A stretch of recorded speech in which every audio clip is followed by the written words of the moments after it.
Well, hello and welcome back to Mochaeatstv.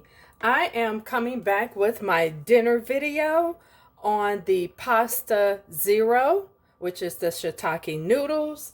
And I think I'm going to do just a soup.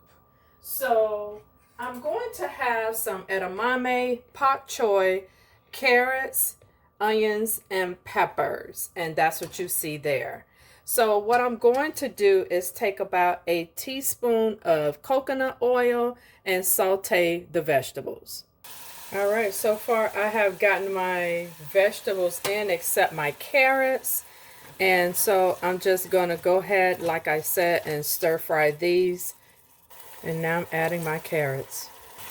Garlic paste, ginger paste, hot pepper, roasted garlic. Now previous cooked shiitake noodles and aminos. Later, family.